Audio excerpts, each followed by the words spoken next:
कमी का पडतात? अभ्यास केला नाही, सरांनी शिकवलेलं घरी जाऊन त्याचं चिंतन केलं नाही. म्हणून शिक्षणाच्या पद्धती आहेत. पहिली पद्धत शिकवलेले पुन्हा पुन्हा वाचणे. पलीकडं हा ते आता उद्या लग्न झाल्यावर बायको सुद्धा सांगल शेंगदाणे आणले का, साखर आणली का, ते पुन्हा पुन्हा डोक्यात ठेवावं लागतं. ते तिथं सुद्धा उपयोगी पडतंय.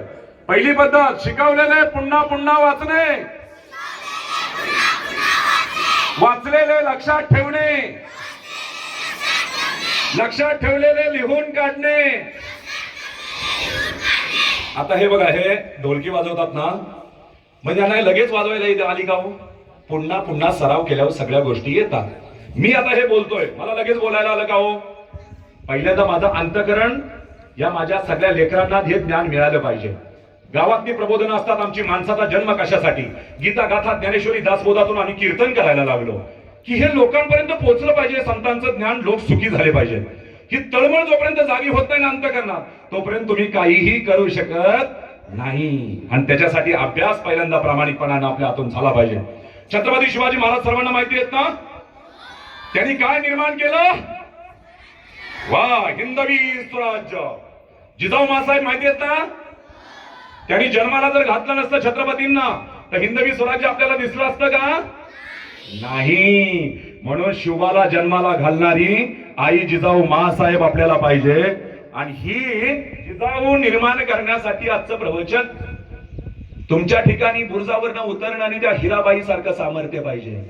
बाळाला पाठीवर घेऊन लढणारी ताराराणी लक्ष्मीबाई यांच्यासारखं शौर्य तुमच्या अंगात पाहिजे. आणि ते निर्माण करण्यासाठी आलोय. उद्या लग्न झाल्यानंतर जाल सासरी ना, सासूबाई काय बोलली, घरात जाऊबाई काय बोलली की आपण असं काळं तोंड करून बसायचं, चिमणीगत तोंड करून बसायचं, आता काय करायचं? लग्न होण्यापूर्वी शाळेत जसं शिक्षण घेताय तशाच पद्धतीनं स्वयंपाकाचं शिक्षण सर्वांनी घ्या. नाहीतर मी बाई ब्युटी पार्लर मध्ये कोर्स करते, करिअर करते, MD झाले, इंजिनियर झाले, लॅपटॉपवर कॉम्प्युटरवर चपाती करता येत, नेटवर तयार केलेली चपाती खाऊन नवऱ्याचं पोट भरणार?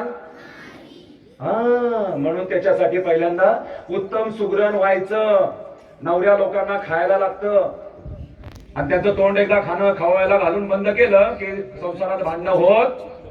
कामावरनं नवरा आला तरी चिक्की थोडीशी तोंडात द्यायची, म्हणजे ते जेवणाचं ताट तयार होईपर्यंत शांत बसलेलं असतं, लक्षात ठेवायचं. म्हणून हे सगळ्या कला तुमच्या जवळ पाहिजेत. माझी भावाची मुलगी आहे, ती 3रीला जाते, 15 माणसांचा स्वयंपाक बनवते, 3रीची मुलगी. आणि माझी मुलगी आता सायन्स साईडनं ग्रॅज्युएट आहे, तिला 100 माणसांचा स्वयंपाक बनवायला सांगितलं तरी यू बनवते. 20 माणसं आली तर म्हणते पप्पा थांबा, लगेच बघा 2 मिनिटात कशी स्वयंपाक करते. पाहिजे ते चॉईसचं तुम्ही फक्त मेनू कार्ड तुम्हाला दाखवलं ना, जे मागाल ते तुम्हाला मिळणार. आणि तुम्ही सगळ्यांनी ट्रिप काढायची, माझ्या बंगल्यावर यायचं, माझ्या हॉटेलला महाबळेश्वरला. मग तुमच्या लक्षात येईल की कशी बायका मुलांचं आम्ही काम करतो, कष्ट करतो. मी रातच्या 2-2 वाजेपर्यंत ट्रॅक्टर चालवतो, JCB चालवतो आणि गोरगरिबांची सेवा करतो, रंजल्या गांधीलांची सेवा करतो. जी मुलांना आई वडिलांना सांभाळत नाही ना, त्या 4 आई वडिलांना आम्ही दत्तक घेतलंय, त्यांचा सांभाळ करतो. लहानपणापासून मोठं होऊन बघा ना, आता तुम्हाला सगळं आईनं डबा दिला, बाबांनी सगळं शाळेची फी भरली, कपडे वगैरे दिले, आणि त्याच आई बाबांना उद्या म्हातारपणी आपण काय सांभाळत नाही ना, किती वाईट वाटतं ना. आई बघा कधी कामावरनं सुट्टी घेते का हो? आईला पगार असतो का? बिन पगारी असते, सर्वांची सेवा करत असते. कधी आजारी आहे म्हणून तिला आराम करते का? जा तुम्हाला जेवायलाच देत नाही म्हणून कधी गप्पा बसते का? रात्रंदिवस राबणारी आपली आई असते. आईची इच्छा असते माझ्या मुलीनं नाव रोशन करावं. आपण काय करतो? वयात आल्यानंतर शारीरिक आकर्षणामुळे कुठेतरी प्रेम प्रकरण वगैरे अशा भानगडी करत बसतो. मुलं म्हणजे फार फसवी असतात. आय लव्ह यू म्हणतात, प्रिय तुझ्यासाठी काय आणू, सूर्य आणू का चंद्र आणू?